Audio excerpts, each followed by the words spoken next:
All our dealings with ourselves and with other people are predominantly encapsulated in these 5 areas: self-awareness, self-expression, inspiration, feel the loss that has happened a long time ago, or that feeling of frustration because people are not letting in the meeting room.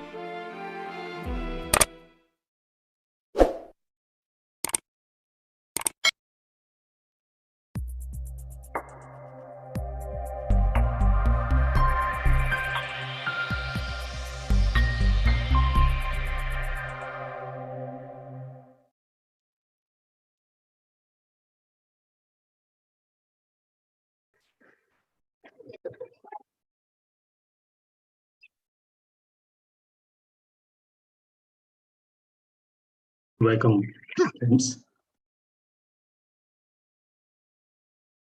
Today, we are starting a new week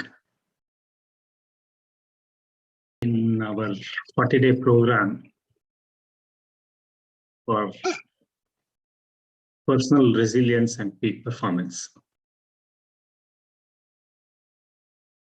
For those who are joining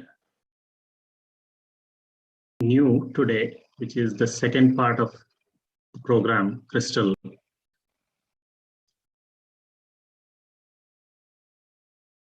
you can go back to our YouTube channel, the CEO YouTube channel, and understand some of the concepts that we discussed in the previous 3 weeks. In the first week, we understood the basic science behind meditation. What is meditation? Concepts behind it. In the second week, we learned about how meditation helps our health, physical health, energy. The third week, we understood the concepts of manifestation. So this week, we'll understand more about emotional intelligence. What is emotional intelligence? Science behind emotional intelligence. My name is Rakesh Jalmane.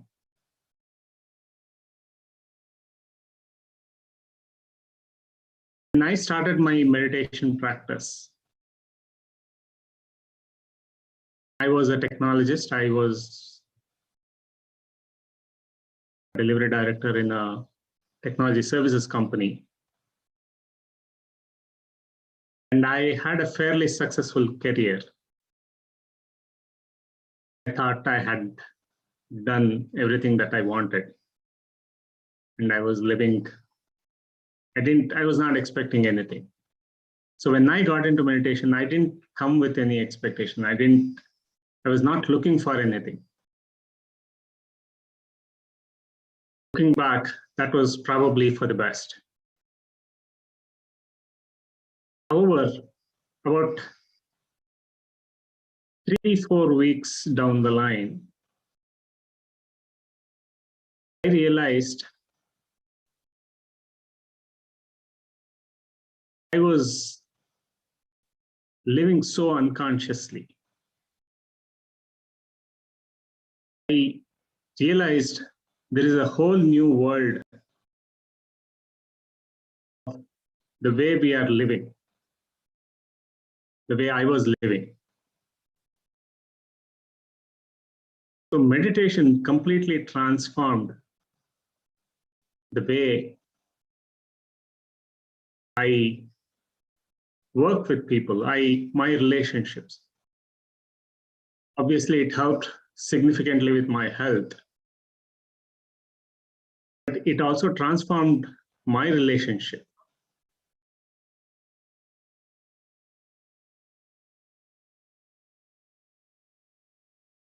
So this week we'll understand how meditation helps our relationship. Emotional intelligence is predominantly about relationship. They say intelligent quotient will get you IQ, or the intelligence knowledge will get you hired, while EQ will get you promoted.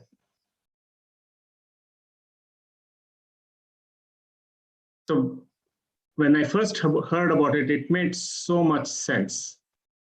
People who've been working, you would have heard a lot about soft skills. While intelligence will get you to some extent, if you studied people who have grown, who have become successful in their careers, it's also because the way they have been able to build that relationship with the people, build relationship with the teams, but also success in your relationship at family, right? Also is because how you have built the relationship. So to a large extent, emotional intelligence is about building relationships. We hear so much about soft skills, focus on soft skills. Soft skills is nothing but our emotional maturity, how we work with people. So we'll understand the science behind the EQ. So this week,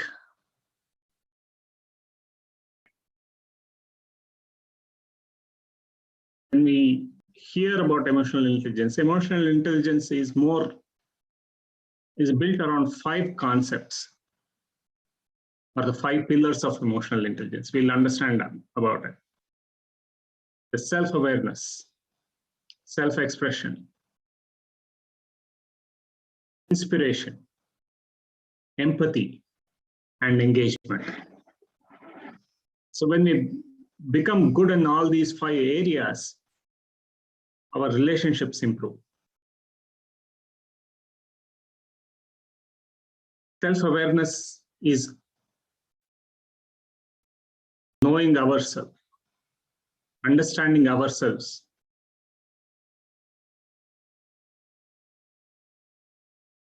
not judging ourselves based on what others tell us, clearly understand who we are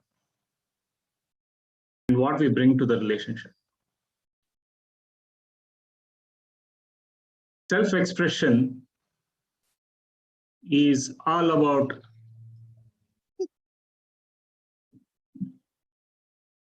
expressing ourselves in the right manner, not being afraid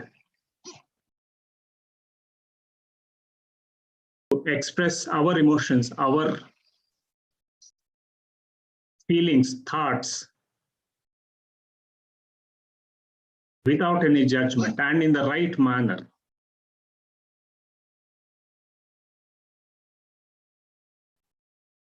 And with meditation, we also get inspired. And when we get inspired, we inspire others. We also build empathy. Empathy, we understand, is not just about feeling sorry for others. Empathy is when we truly understand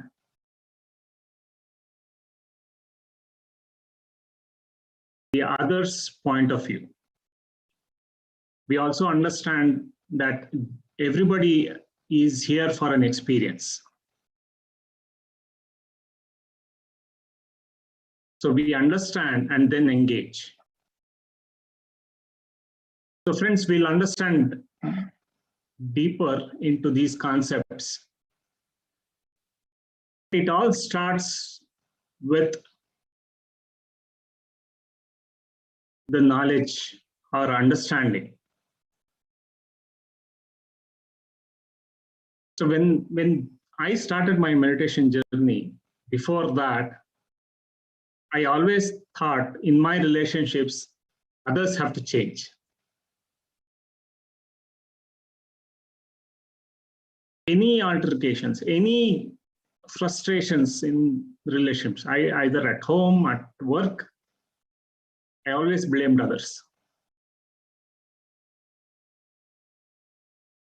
I always thought my boss has to change, my peers have to change, my family members have to change. Because of them, I'm not able to experience good relationship.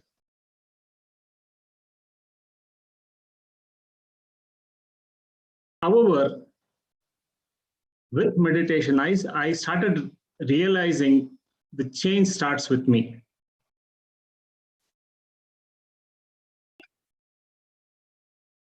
So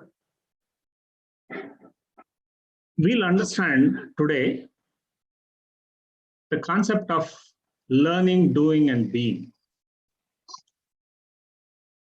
For me to get into that understanding of that the change has to happen from me,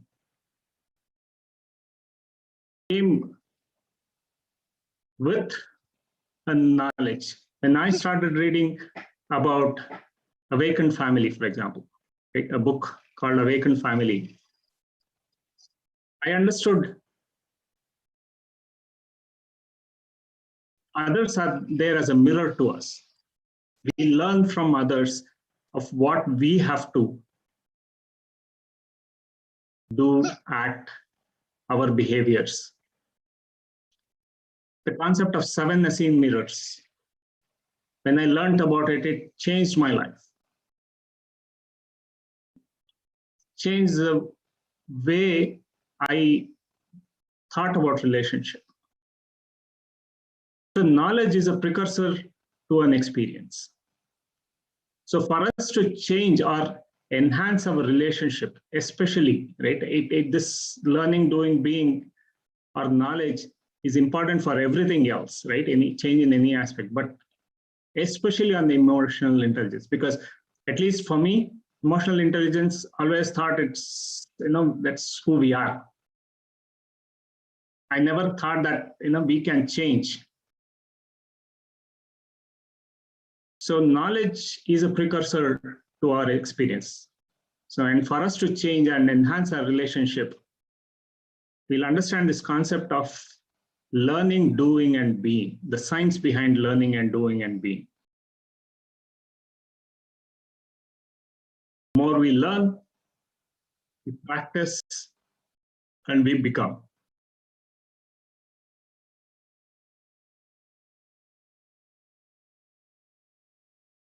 So, but it all starts with meditation. Meditation helps us to completely bring that inner chatter down. Most of our living, when I said that I was living unconsciously, because I was not self-aware, because there were too many things, thoughts going on in my mind, that I could not recognize that this is how I was behaving. So meditation, friends, will help us bring that inner chatter completely down. We bring ourselves completely to the present moment. So we'll get into the practice of meditation, and once the meditation is over, we'll understand the science about learning, doing, and being. Right? So we practice what is called, for those of you who are new, we practice what is called as Anapanasati, or a breath mindfulness meditation. It's a simple technique where we completely bring our thoughts down by observing a simple breath. Breath is always with us. And we use this observation of breath to naturally bring down our thoughts. So the posture is very simple. We sit comfortably, either on a chair or on the floor, as you're seeing in the screen.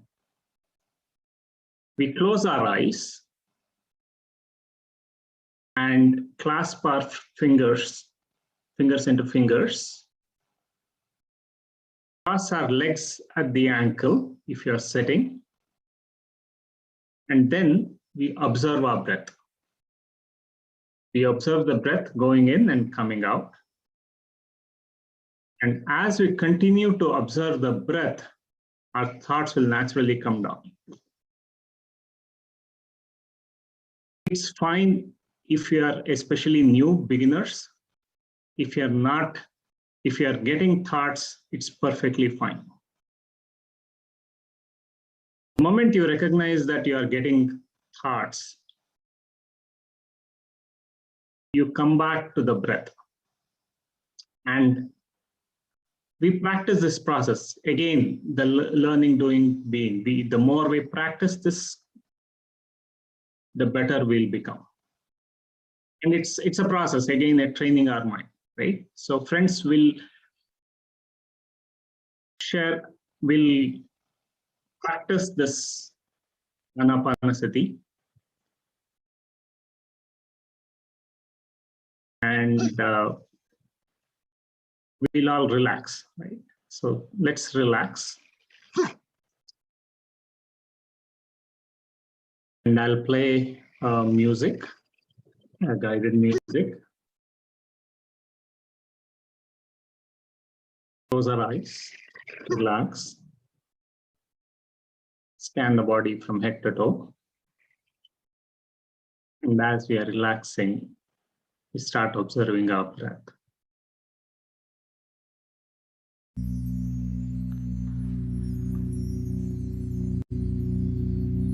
Dear friends,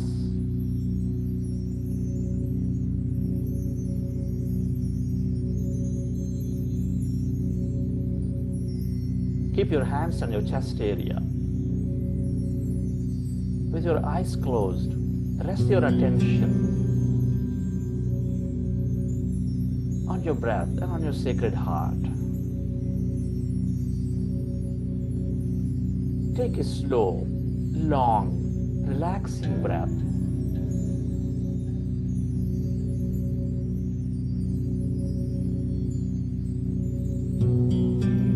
Can you feel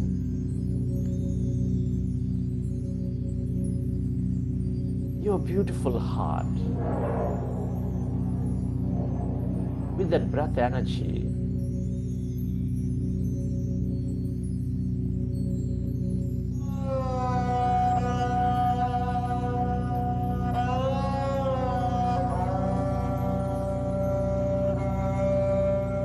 Breathe more.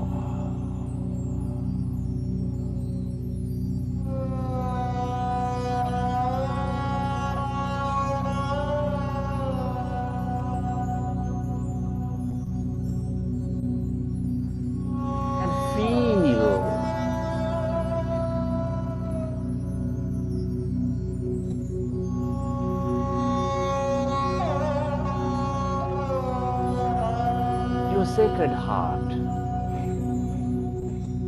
which is the seat of all emotions,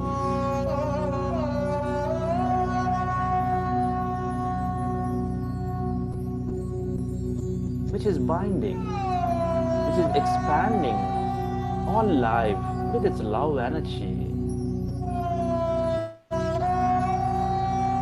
with its gratitude energy.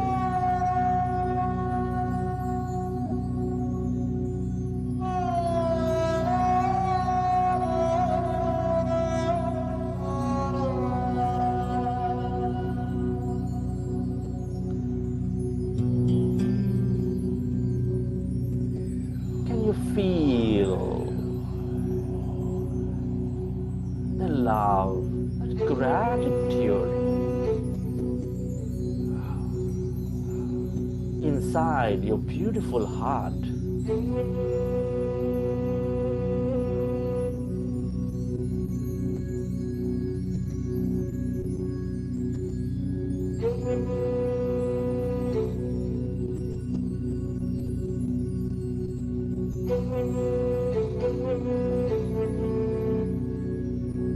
Relive a moment from your life of love, of gratitude.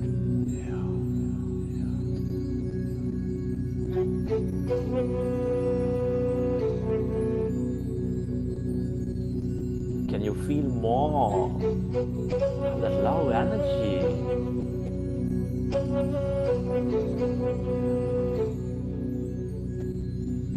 Of that gratitude energy?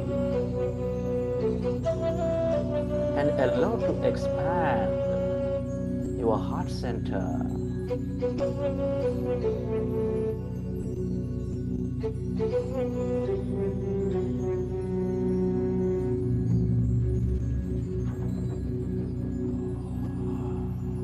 We're all connected. Deep inside, we are specks of energy, connected with each other. Yet we are here for our own experience of life.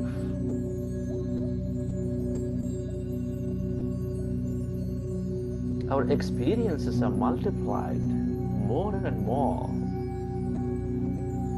as we become one with everything and everybody, more and more. That is the nature of the reality.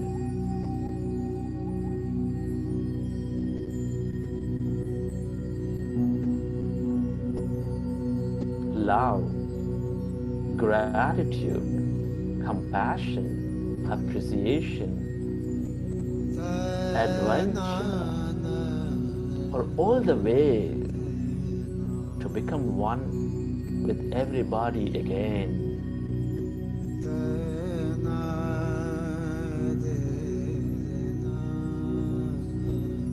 Feel the love energy inside the beautiful heart, and radiate that energy onto every corner of this planet Earth.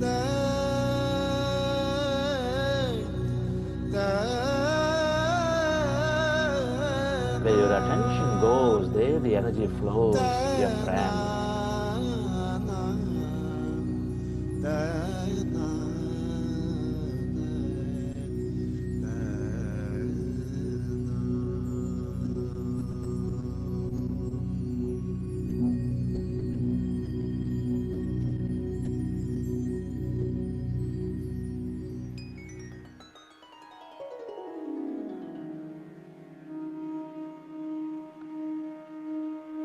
Friends, let's go into breath mindfulness meditation with your fingers into fingers.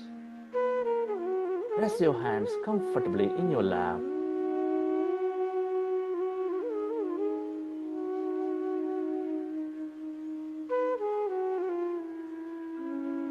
And observe your normal, natural in-breath and the out-breath.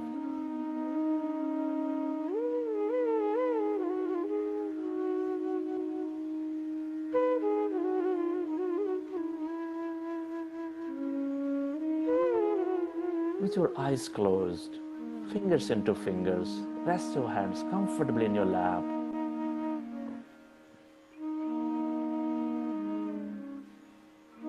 And observe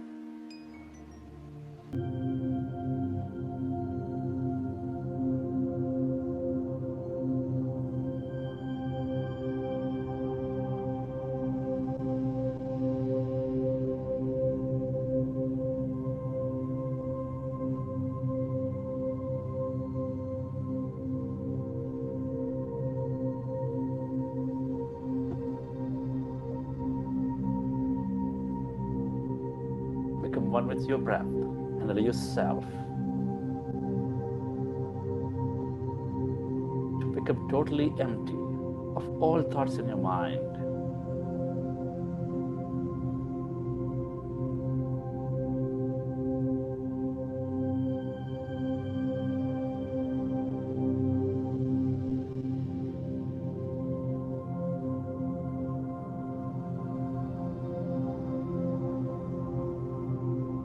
As your mind is empty,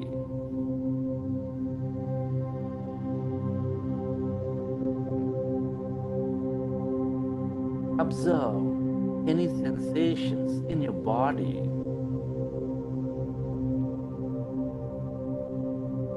Everything that happens in meditation is absolutely safe.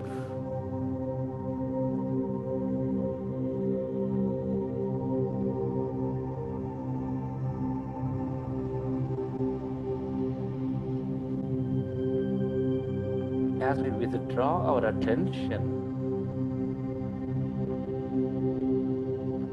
from all the thoughts, by withdrawing our observation of the matter, our body and our life,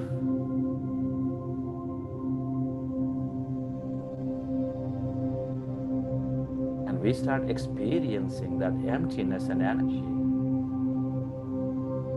in many, many ways.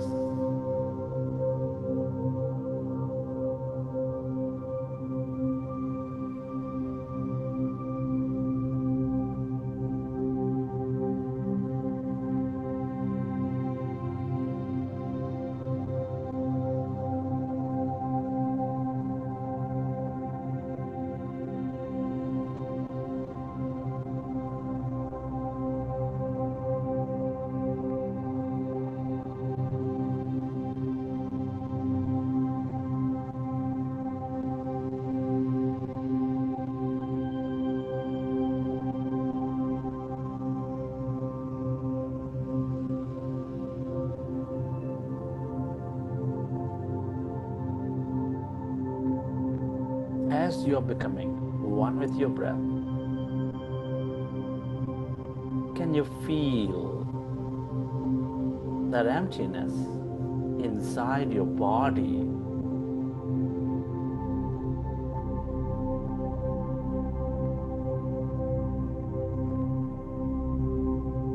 Can you sense energies in any part of your body?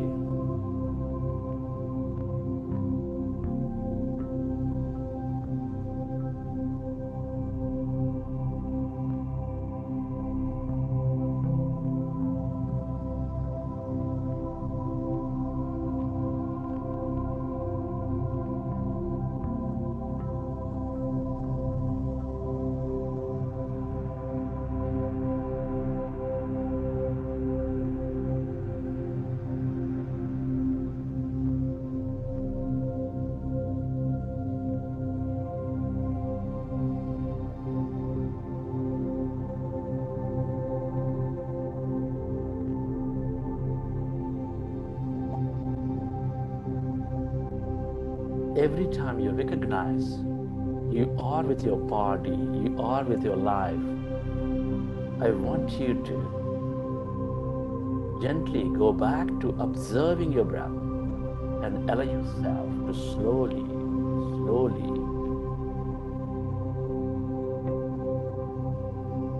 become empty of all thoughts.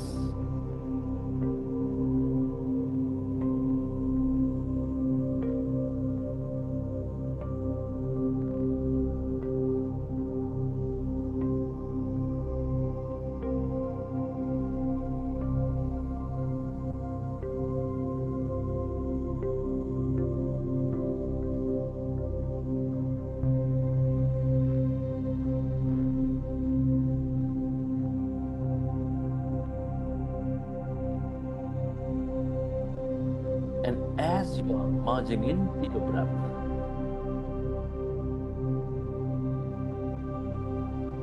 can you become aware of the emptiness inside you, all around your body, occupying your room,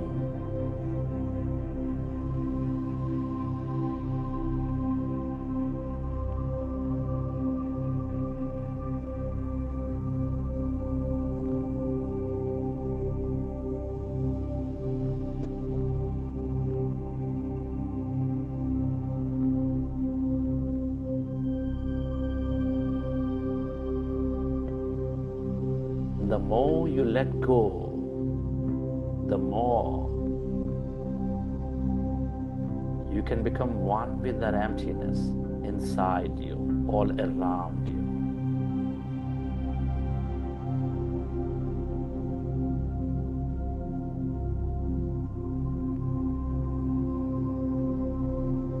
Allow yourself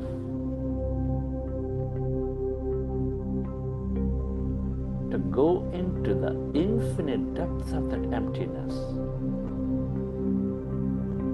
spreading far and wide, beyond your room, into the edges of this universe.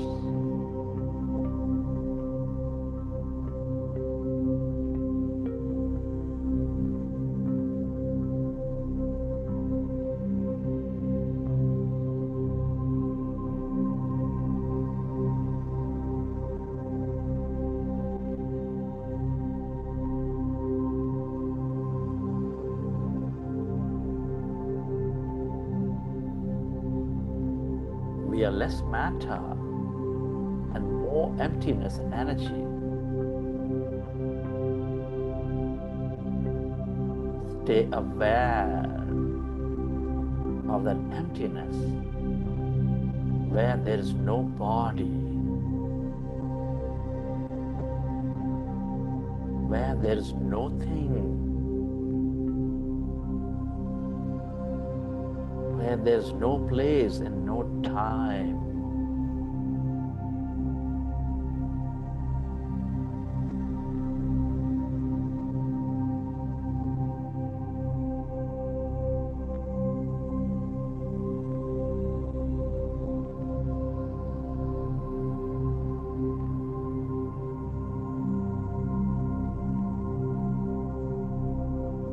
Become aware of that emptiness on your left side.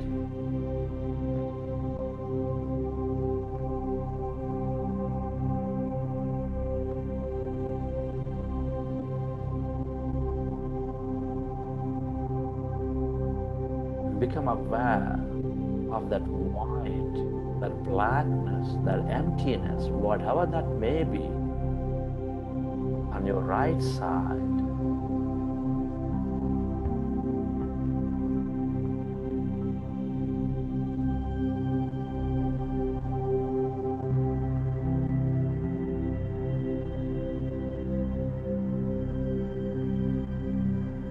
That's quantum energy field. All emptiness is energy.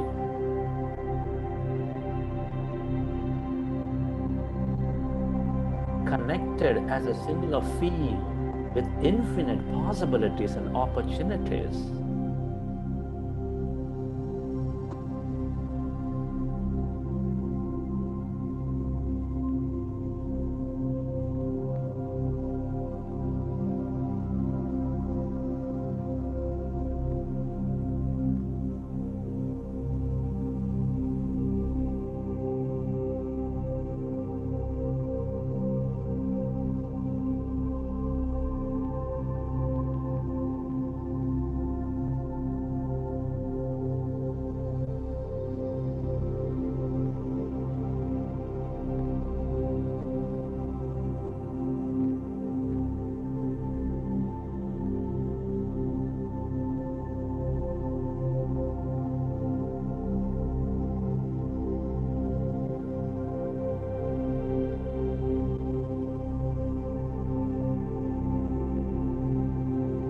Everything we have ever experienced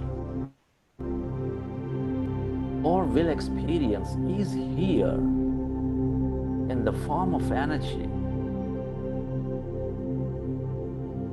waiting to happen into a physical reality.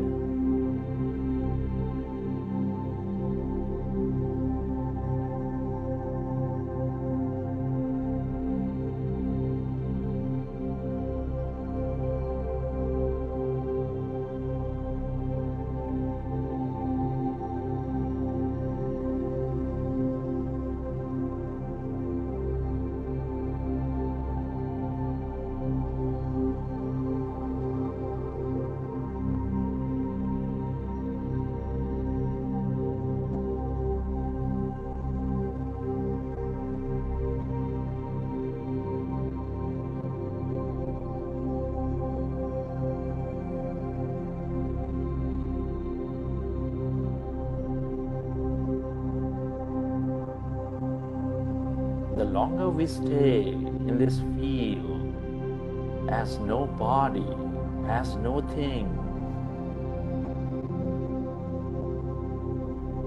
the more possibilities we receive into our life.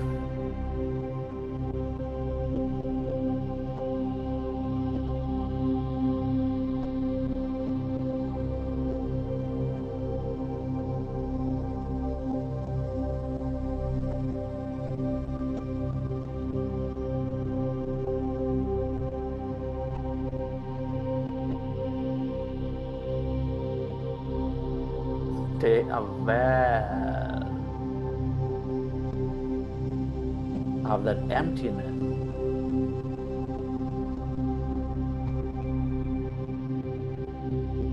And of that energy.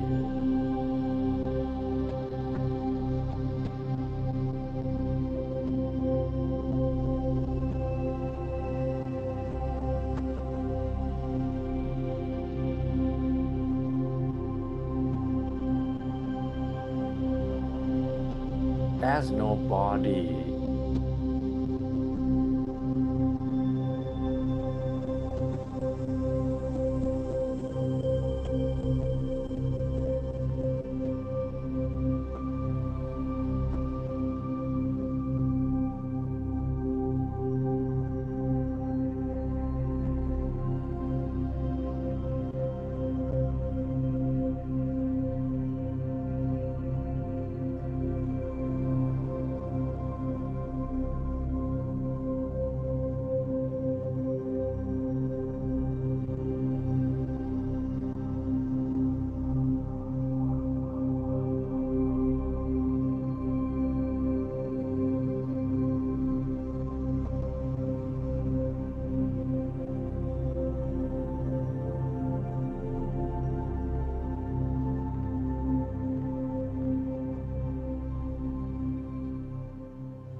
Allow yourself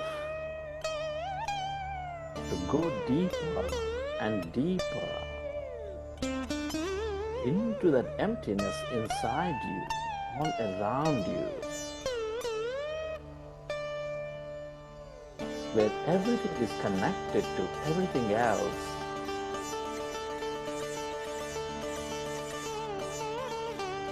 And experience your wholeness again, receive your divine self.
Friends,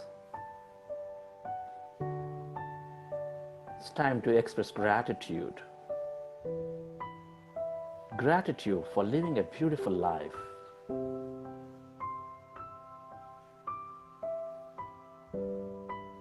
Can you be grateful to your parents for giving us this intelligent connection? All is well, I can rest, I am safe. All is Relax your body. all is well, I can Feel your body. I am safe. Relax yourself and let the autonomous nervous system All is repair the body. I can rest, I am safe. All is well, all is well. I can And as you relax, rest, I am safe. recollect your experience from the session. All is well, I can How did you feel? rest, I am safe. What did you see? All is well, all is well, all is well, And what did you experience? all is well, all And whenever you're ready, you can keep your hands on your eyes for 5 seconds I can to circulate the energy back into your body, and then open your eyes. all is well.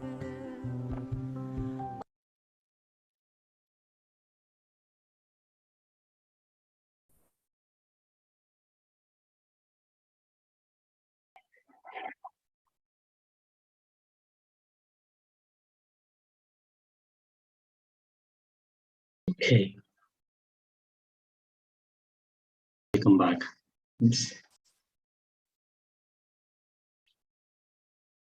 I hope you had a wonderful session.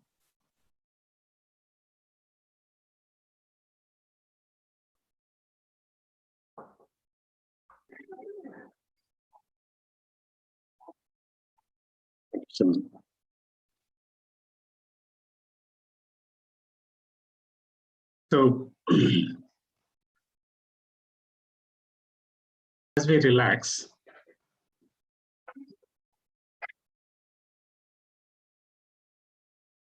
this is something that I recently heard. There is no awakened person. There is only awakened activity.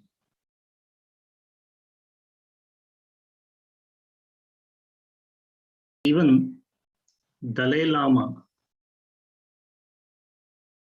continue to learn and change.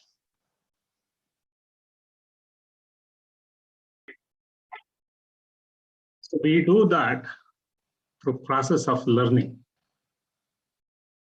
And the more we learn,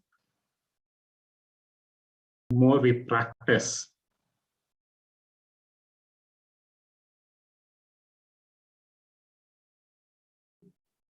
So let's understand the process of this learning and doing and being. Right? So the more we learn, the more we practice, and the more we become.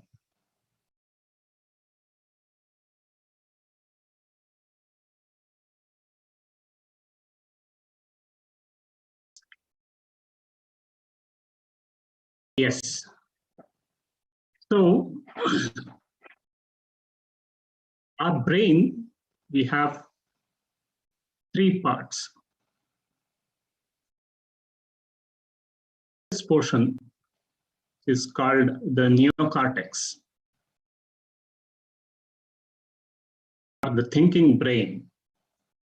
This is the largest in human species compared to other parts. And this is responsible for most of our abstract thought, logic, is also a portion of the brain where we get our sensory inputs.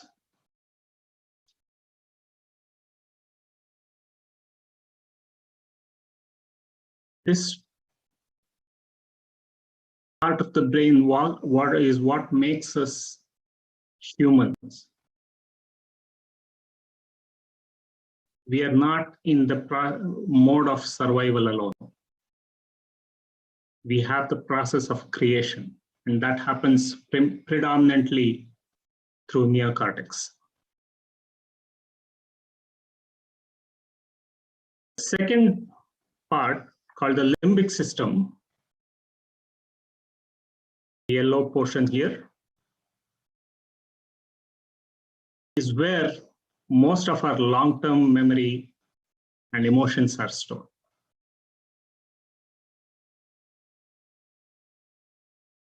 As something called amygdala and hippocampus. Amygdala is where the emotions, responsible for emotions, and hippocampus is for the long-term memory. And there's a small part of the brain called the reptilian complex, which is attached to the stem of the brain. Is the being brain, or the, in the spiritual parlance, unconscious brain, it is responsible for most of our autonomous functions, the way we breathe, all our metabolic functions. The part of the brain that gets activated when we are in the survival mode.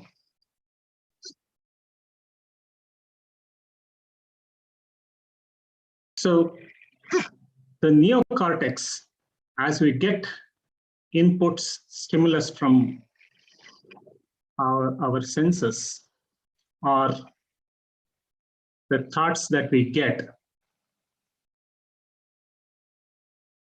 that invokes some of the memories, long-term memories in the doing brain. So the long-term memory, let's say you had somebody,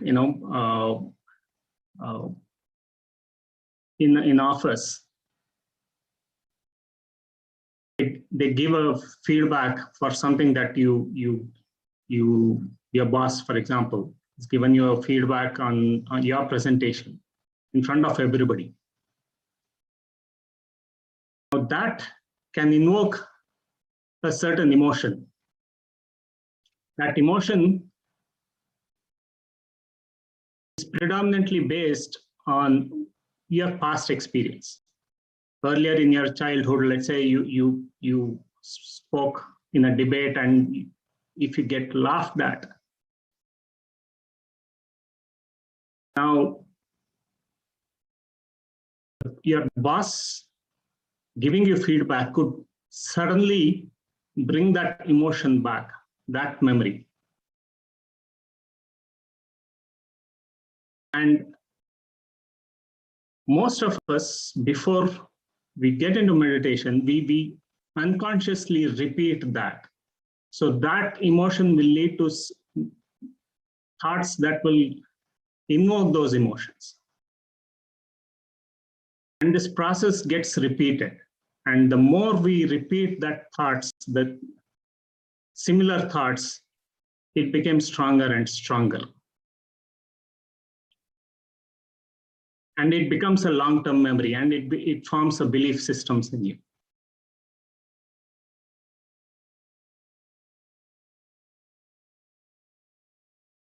So for us to learn and become, the more we repeat it becomes a habit, and it goes into our deeper memory, and we start practicing it. It's like learning driving. Initially, you have to put effort. You have to consciously start looking at how you are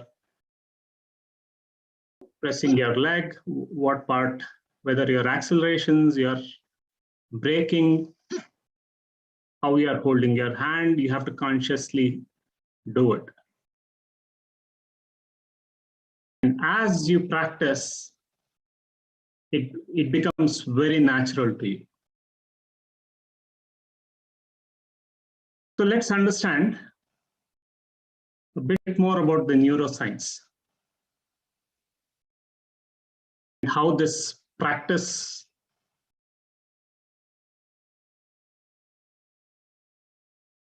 works in our brain. So our human brain, which is essentially what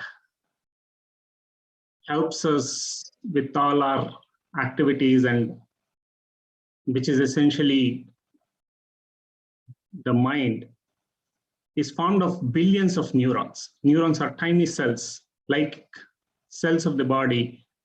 The cells in the brain is called neurons. We have 100 billions of them, hundreds and billions of neurons. So each of those neurons, they get activated whenever there is a thought, whenever there is a stimulus. And when they get stimulated, they connect with other neurons. As you can see here, it's the more connections it forms, more memory you have. Each neuron can connect anywhere from 40,000 to 100,000 neurons. So each of these neurons, as you can see in the enlarged picture, it is actually an electrical impulse. So learning is about making this connection.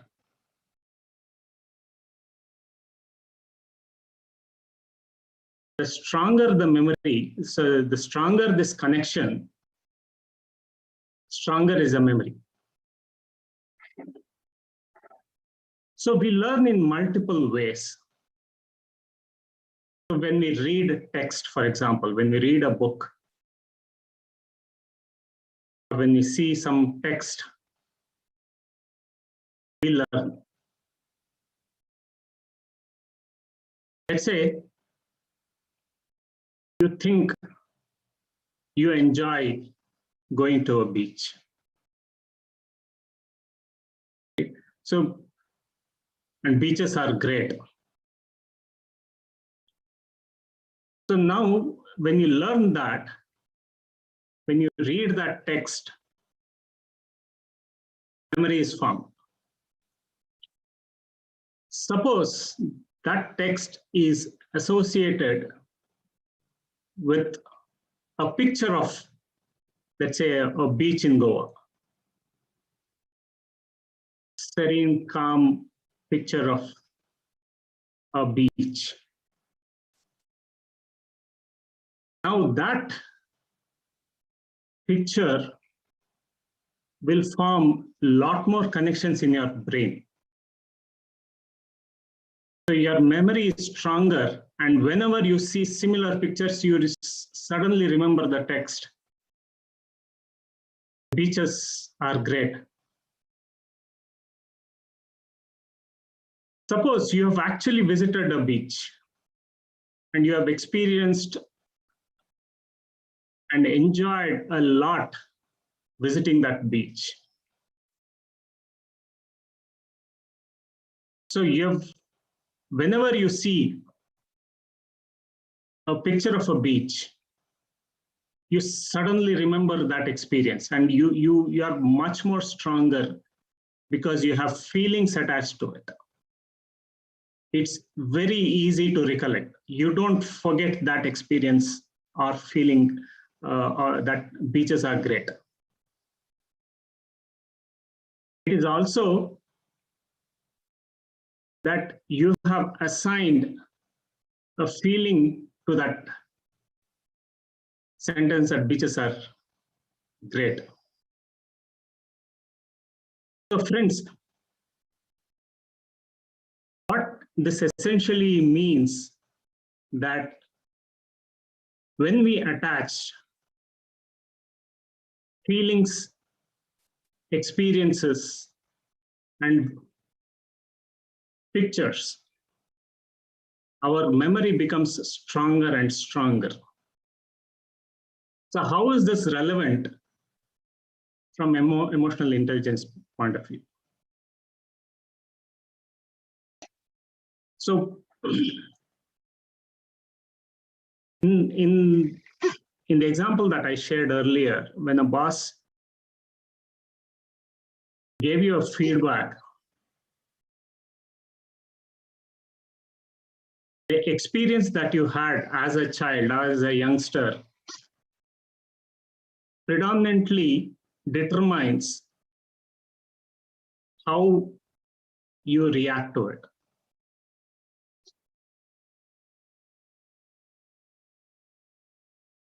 If you had a great experience presenting and somebody gave feedback and you had an assigned a meaning that that process of feedback is for your learning, your boss shares that feedback, you become open to learning. However, if you had a very bad experience and you felt shame, guilt earlier, and you had multiple such experiences, when your boss gives that feedback, suddenly those emotions come up. And you start thinking the boss is bad. How can he say that? I've spent so much effort putting into this presentation. How can he dismiss just like that? The same event, same stimulus can give you multiple reactions. Now,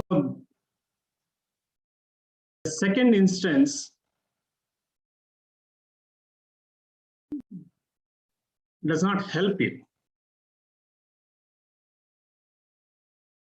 But if you are in that first instance, if your experience has been great about taking feedback, you continue to learn. And your relationship with your boss will only improve because you start acting with more learning, you change, you start doing things differently. However, if your experience had been bad and you start thinking your boss is bad, next time you go into a meeting with the same person, you start thinking, even before he opens his mouth, you start wondering, what is he going to tell me today? It might even happen that while you're making a presentation itself, you'll start thinking, hey, your boss, what is he going to say? So we start our action even before, or we start our reaction even before the event happens.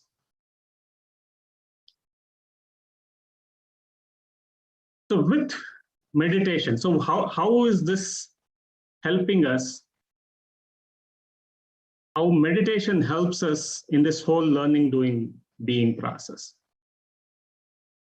With meditation, we no longer are unconscious.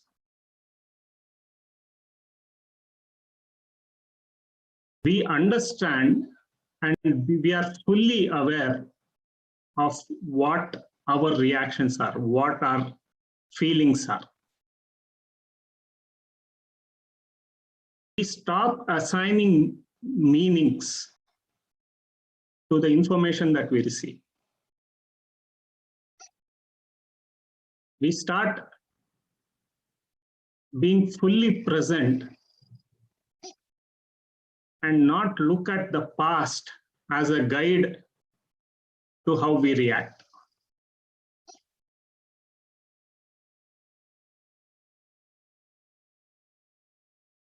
And the more we do it, our relationships become better. Especially when we are with close family. I experienced this. I said, before meditation, I always thought the other person has to change. People around me have to change for a better relationship. My boss had to behave differently. Now, with meditation, I suddenly became aware. And as I got more information about Ascend mirrors, about when I read the book Awakened Family, the new knowledge helped me change how I reacted. Information was there, but I was also aware when I was interacting with others, my feelings. And I had a choice. I realized I had a choice that I can make a change in how I'm reacting because I understood more. So with meditation, friends, we learn more.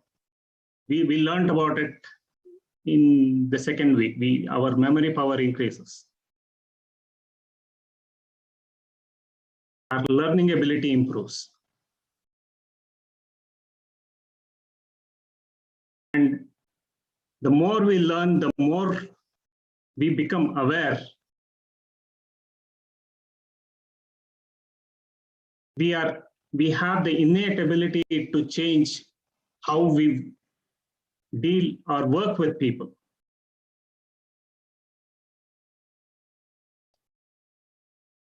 So thank you, friends.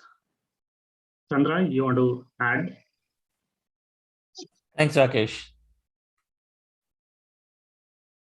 Learning, doing, being is one of the most important concepts to understand to change a mindset. If we knew that every time I experience something, and every time I repeat something, then it is becoming stronger as a response back. Next time I have a stimulus, like that feedback discussion, then we would also be conscious to not go back and then narrate the stories to your people, friends, are conscious of taking in such stories from other friends when they had their conversations. They're going to tell that my boss, I had a feedback today, it was really bad. He was too biased. We're going to have the conversation. We're going to recollect past ones. But the more we recollect, the more we are hurting ourselves. We are doing disservice to ourselves.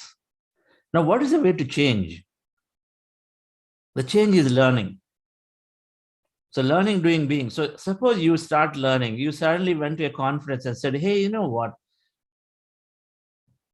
People who have always actually asked for feedback.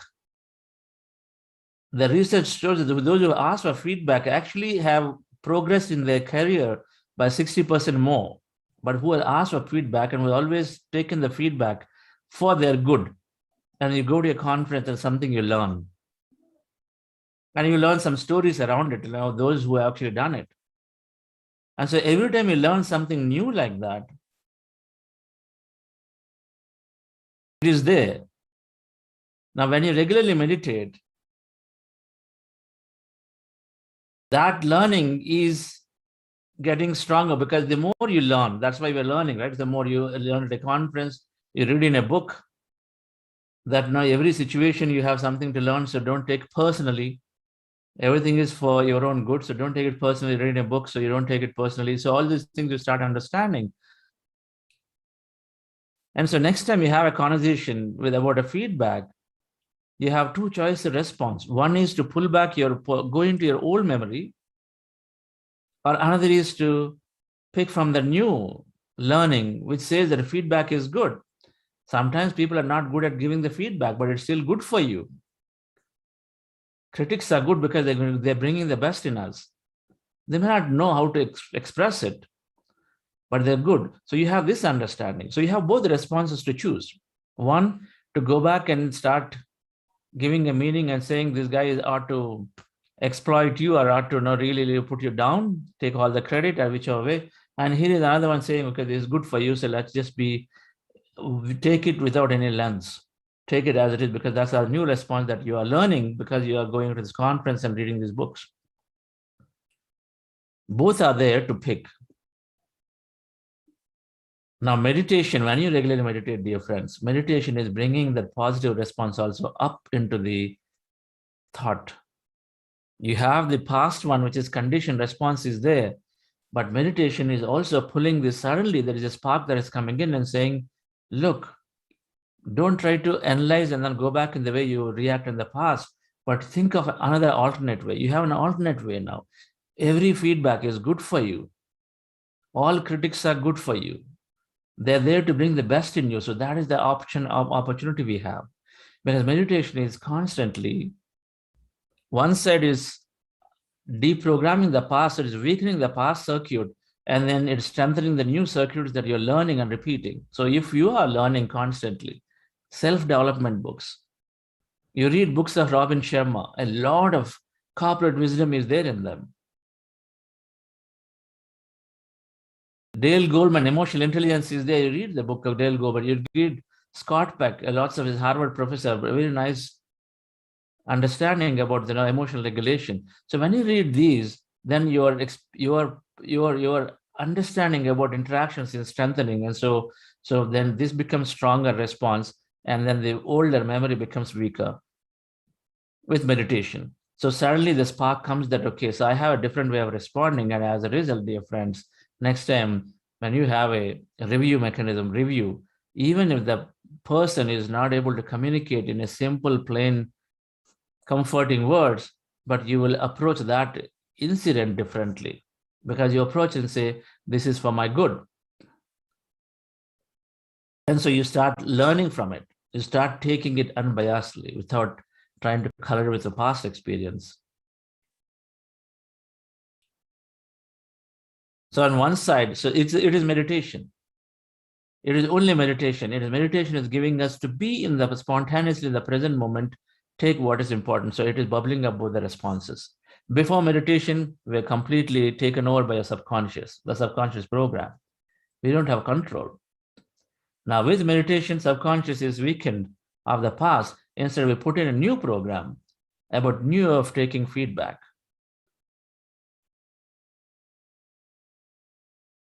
And so learning, doing, being is telling us that we continue to learn the right things. And when you learn the right things, since most of our experiences are dealing with people, and that's about emotional regulation, emotional intelligence. Most of our experience, of course, we learn from places too, no doubt about it, right? We learn a lot from the places.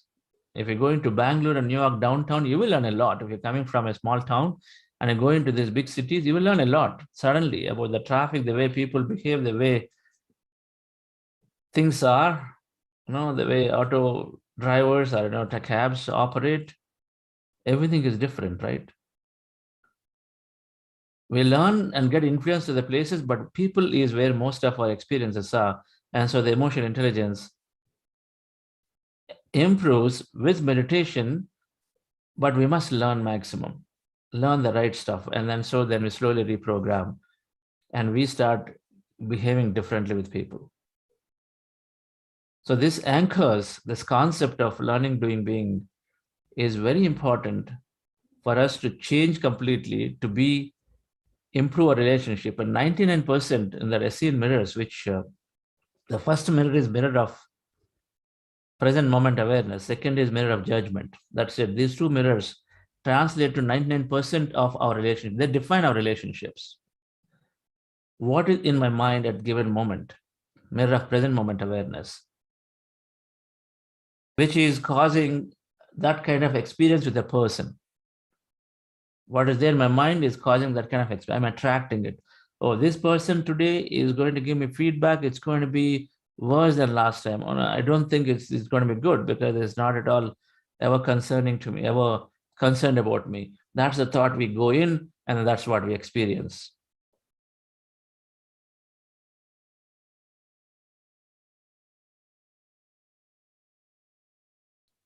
So thank you, friends. The summary is that we have to learn. We have to read. We have to read right books. Wednesday, this week we'll understand foundation of this learning, doing, being is important as basis for us to avoid reliving experiences that really do not add value to us. We become so impeccable in our thinking that we have to constantly check and check and check. When I'm repeating something, when I'm listening to somebody, what are they putting into my ears? Is it helping me, or is it just going to color me more onto the negative side? We got to really be conscious about it, and then take a brave step and then walk away if required from there, because it's of no use to us. We have to avoid that stimulus. But otherwise, we are doing disservice to us. So that's something we have to constantly do. We have to increase our awareness. A lot of times, casually, we talk about things, casually. But casually talking some past experience, oh, you know what, last time I just had so difficult time. It has no value to them, but it is doing a lot of disservice to us because we are repeating with a feeling, and so we strengthen the circuit. With meditation, is trying to weaken, and we're strengthening. This is where, when we make friends and then they help, because in our conversations, when we make meditation friends, they help. In our conversations, we forget, they can point and say, they can readily point. And they'll give you the feedback. You will not take it in a differently. And then say, hey, check on your words. Why are you thinking that way? So that really helps us to get better. We must have at least a few friends we walk our journey together with meditation. So they understand that concepts, and so they can give you that feedback, they can help. So Wednesday and the rest of the week, we'll understand this whole concept. Emotional intelligence is dealing us with self-awareness, expression. We become empathetic. We are inspiring people, and we have become natural leaders. All of this is around emotional intelligence, is magnifying our experience. So we learn all of that, and very, very important for corporate world, particularly. You know that. Yes, Lakshmi Madam. So, friends, as we are in the midway of the 6-week journey, we have sent the second self-assessment form to all the participants. So it will help us understand the shift in our awareness, how we have changed our thought process. Not simple self-assessment. So it is just not for the participants who have opted for certification, but it is open for all. So I request all of you to kindly spend some time and fill the assessment form. Thank you. Mridula Madam. Hi, Chandra. Yes. Good morning. It was a good education experience with first time Rakesh today. So I was listening to, it's so amazing that you're talking about it, because all weekend I'm thinking, how come I'm reacting this way? I am a very much a perfectionist and anything that's off a little bit, I internalize it and I think about it, I ponder, I ruminate. But then through meditation, this week I changed a little bit. I rarely get any negative feedback. Rarely, I mean, like it's nil. And when I get it, I tend to overreact. And in the past, I did overreact. But this time, when I did get that, I looked at it and I realized that some of it is because the other person's perception of what they think it should be. It's not necessarily what I have done. And the response is like that. So I looked at some of the responses and I thought about it for a minute. And then I was going back into my original thought process.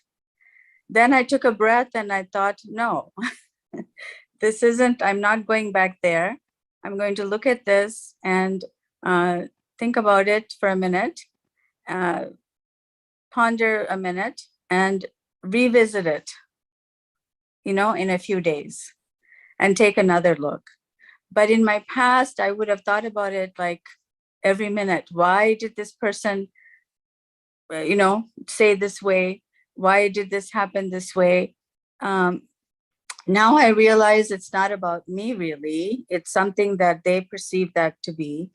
And it's not like a end of the world and I can change it. So I just wanted to, it did change a lot, the meditation, because I was able to take a breath and realize that how I was reacting in the past was my past experience. It has nothing to do with the present. My emotional, whatever that was. So that changed a lot for me through meditation. When you're saying that, I just thought, oh my gosh, I did change a lot to that how I take the feedback. Wonderful, Maritha. So that's a great example. Now here is the thing, right? So now let's just go one step further on it. So you got a feedback. First of all, congratulate you. They were for you're brave to say, I got a feedback that's not that positive. Perfect, right? You're brave to say that in front of us. It happens all the time for various reasons. Now, a true meditator, we always recognize that it could be, now we attract, everything we attract in our life is based on our thought and feeling. Right? Yes. We are attracting based on how we thought. So it could have been a representation, a reflection of how you might have thought about it, leading to this feedback in the last, say, 2 months or whatever. Hey, these guys are not thinking right about me. So what's going to come here could not be right thing. If you have had a memory in internal dialogue like that, so then that would reflect here, right? One possibility. You said is their perception of you, right? That means that these guys are not necessarily understanding you in the right way, right? It is possible because they may not be meditators at all. So there is always a biased mind possible. Now, we have a choice. Now, we also have to check on ourselves. Did we ever reflect like that they are not understanding and hence it's going to be this way? If we also participated in the process of experiencing it because we kept increasing that energy for it, is something for us to check. A lot of times it happens, right? Something for us to check. The more we think that way, that's what we attract, right? And no matter, even if you have indications along the way, because in your regular interactions and I keep giving comments, and before you come to your final feedback, now you know that it is going potentially the other way, but we always want the best thing for us. So we should be having the right inner dialogue for ourselves. And in spite of that, if you still get it, then you understand it, then you have your options next. To stay, to not, to talk about it, to invite that person in a appropriate way to educate, right? So everything is our creation to a great level. Now you care to correct or not correct is up to us. But we recognize that everything is our creation. Right? Yes, Chandra, but this one I do have to respond. I have to respond, but I I guess in my past, I would have reacted equally in kind. But now I'm going to sit and respond in a way, whatever they might need, however they decided to give that feedback, because the feedback can be, doesn't have to be how it came across. It could be very, I don't want to use the word nurturing. It could have been a very different kind of feedback. This was kind of, there's kind of a meanness about it. So, it was kind of like hostility about it. The feedback could have come in a different way, but it didn't. But now it came this way. If without the meditation experience, I would have reacted. I would have reacted equally mean or hostile, probably. But now they need an answer of certain thing. They didn't like my response. Now, after, thinking and putting it to rest, I'm going to respond what they need, actually, not respond in the hostility that they gave me. Does that make sense? Yes. They need something, Absolutely. but instead of sending me the message in a good way, whoever it was decided to send it in a mean, hostile way. So probably a year ago, or maybe even, before, actually, it's all your sessions. I love them so much because they practically help me, even with all the meditation, the conversations that you all do on the Buddha CEO, because it helps the work environment. So now, when I respond next week, I'm not going to be equally hostile or mean, or I'm just they need something. So I'm going to give them what they need stepwise, in a more kinder way. Important. Yes, please do have that conversation because basically what I'm trying to say is that if somebody formed a perception of us, there's a possibility that we have, through our thought process, created it. When we recognize our creation. So now we go and say, what is the way?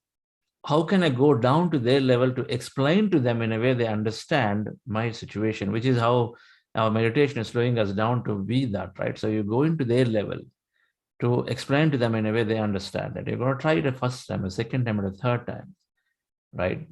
And so these are important, and we're going to try that. So everything is a creation of ours. Maybe this would have been corrected if we are very aware, say 3 months before, where the events are leading to it. So if we're aware, the situation would have been presented. So we would think that way, right? So 2-3 events before that were led to this, and so they would have been fully aware. We would have actually gotten that perception to be corrected then, right? Because everything is about having that balance of how we carry ourselves, balance of how we respond, communicate, and everything, right? Even how we think. But in our mind, and when it comes to this stage, we go back and you're doing the right thing. You're doing the right thing. Exactly, Chandra. I also thought, how come it was perceived that way? How could I have done this differently? These thoughts wouldn't have come before. I would have thought before, how can they say that to me? I'm so perfect, But now I think, okay, so the first thing is not to react. The second thing is I'm going to not respond in the same kind of manner that was sent to me. The third thing is I did think, did I not answer this properly when I submitted this? So how could I have changed it? And I realized probably I wouldn't have, but if that's the case, then I just have to submit it in a different way. But yeah, so this conversation, it's so strange because I just looked at the stuff on Thursday and Friday. And here you're talking about it today. So I just had to share. So wonderful. Thank you. Thank you, Mridula. Thank you, friends. Wonderful. Keep learning something. So we'll see you back tomorrow again at 6 a.m. Tomorrow is Enlightenment Hour. So a lot to learn for the week. We'll see you all.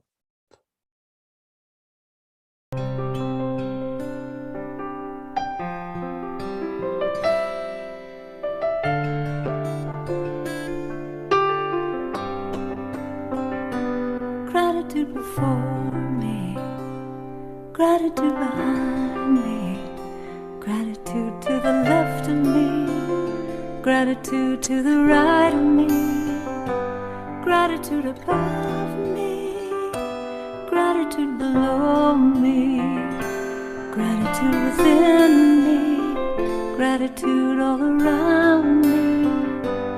I'm so grateful, I'm so grateful, I'm so grateful, I'm so grateful, I'm so grateful, I'm so grateful, I'm so grateful, I'm so grateful.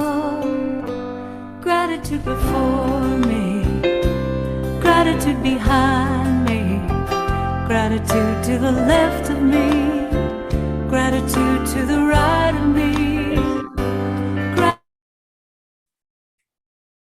Rakesh, that was good. I like the example you presented. Thank you. Nice real example. Yes. Does anybody have any stories around this? We're talking something very, very practical.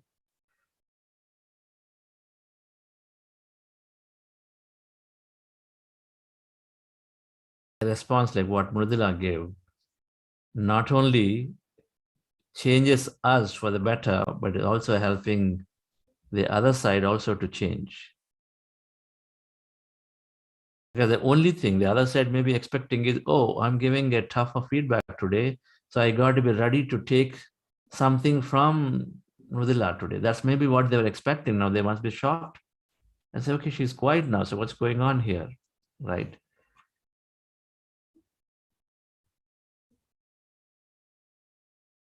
Yes, Mr. SK.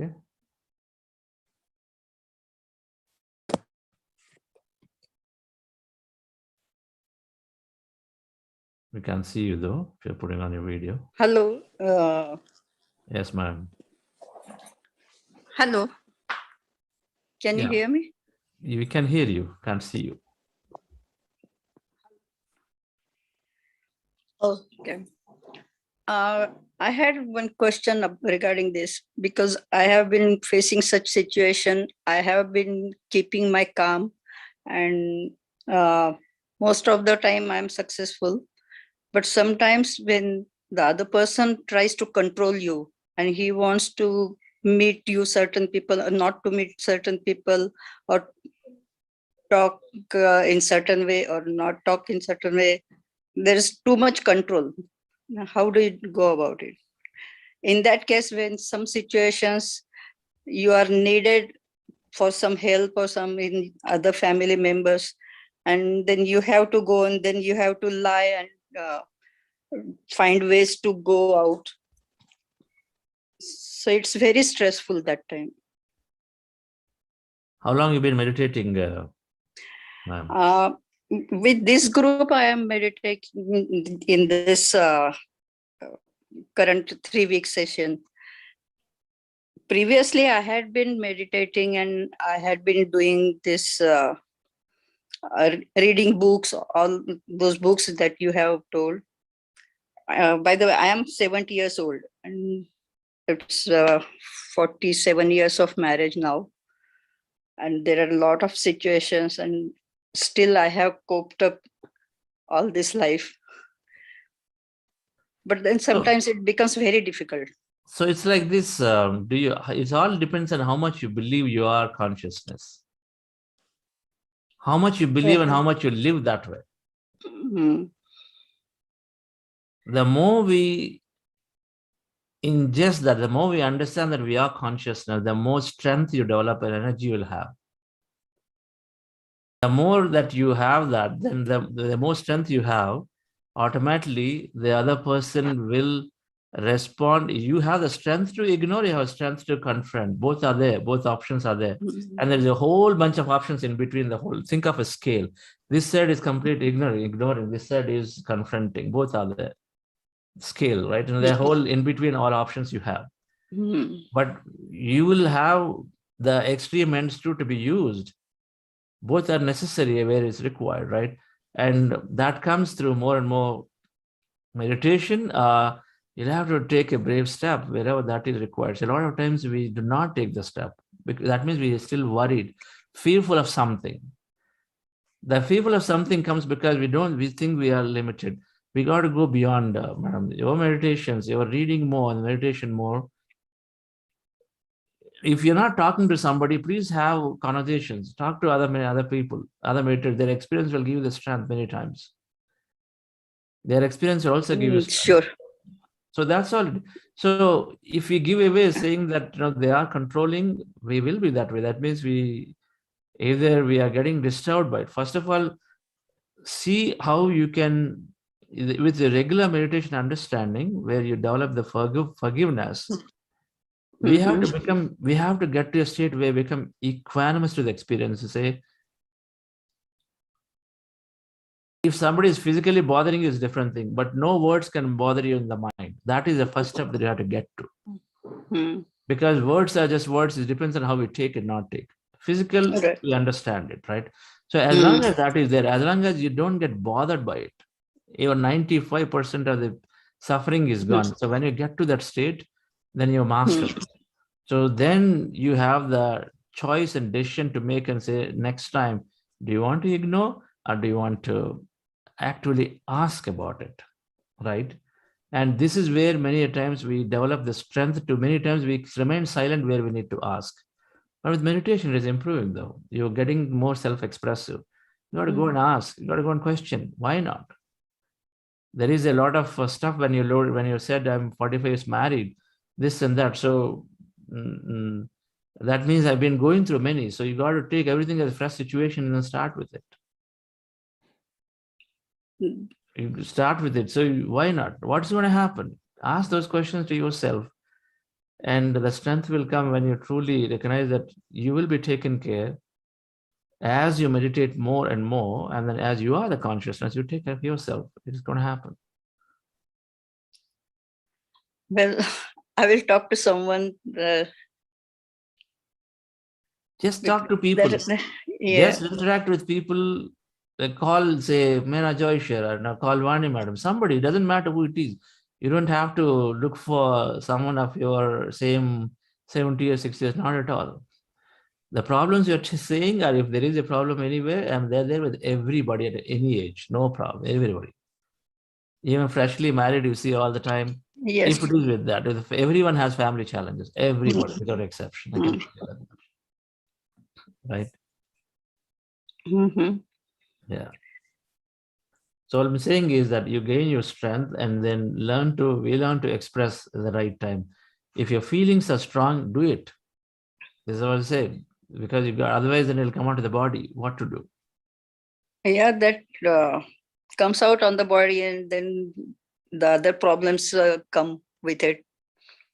The blood pressure or whatever it is. Yeah.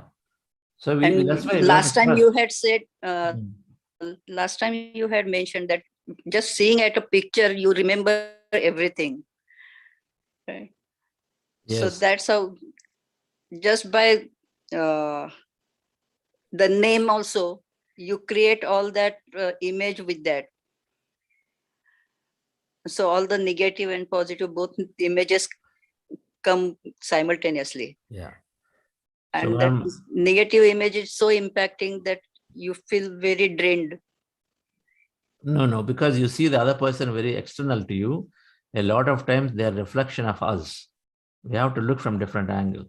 The more we put it on another person, the more we get drained. No way. You cannot see them external to you. You have to see them part of you. That's how we have to first become equanimous. So what if they said something? If they're not physically impacting, so can I not stay undisturbed?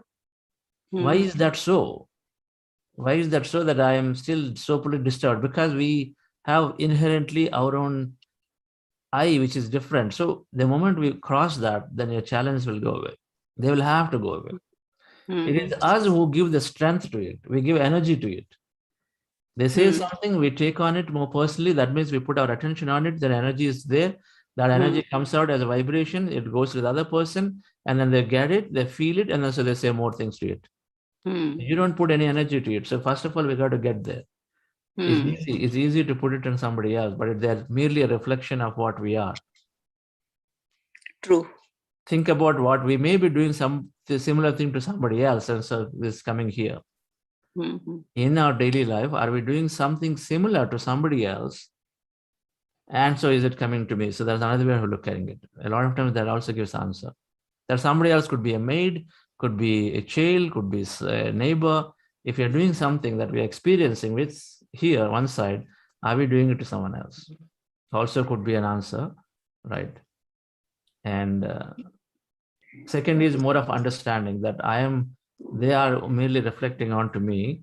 So let me see and understand that they are there. So just because they said something, they said something, I am not becoming that. So we develop equanimous.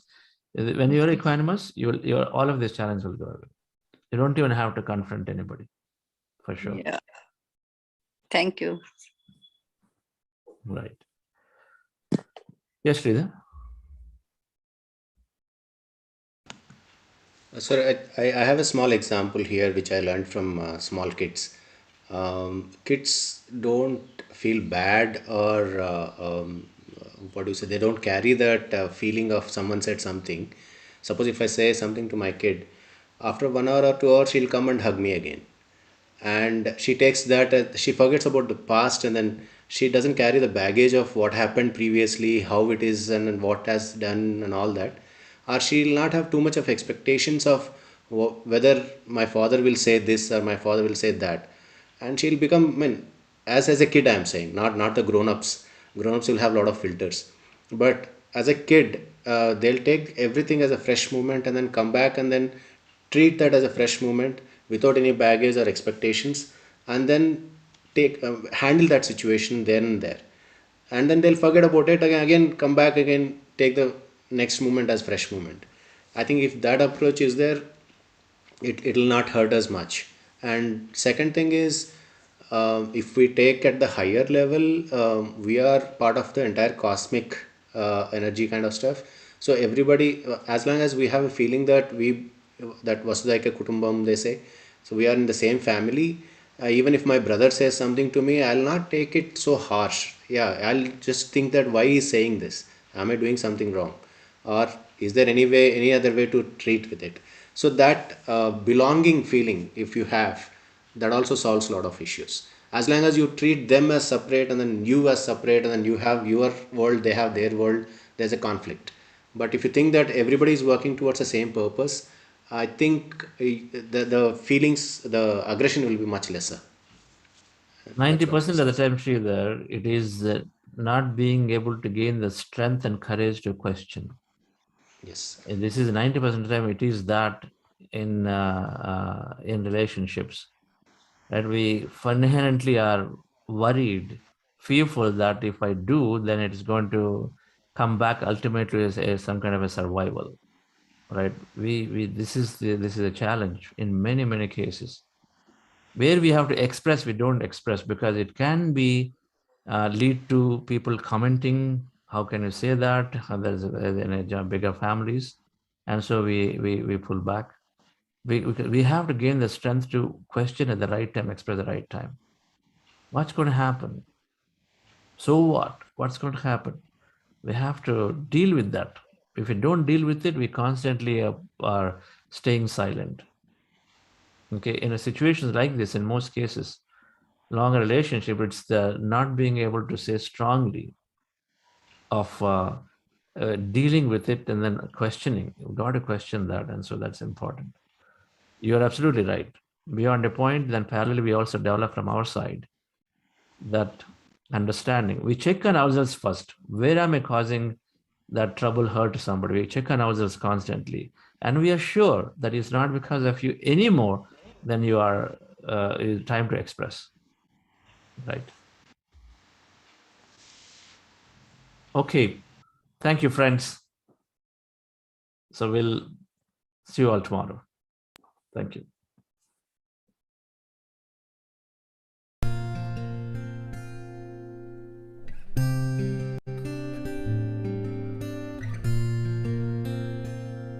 I am beautiful, I am powerful.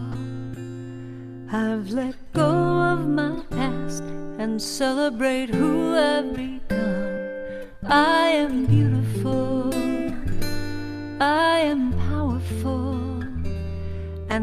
celebrate who I am.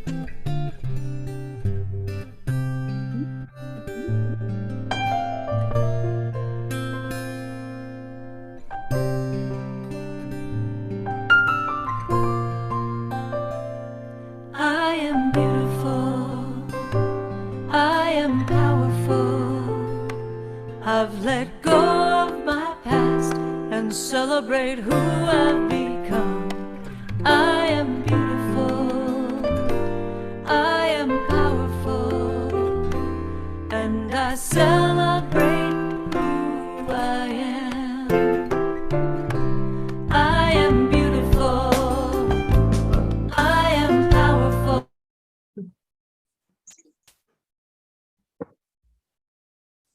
Bye all.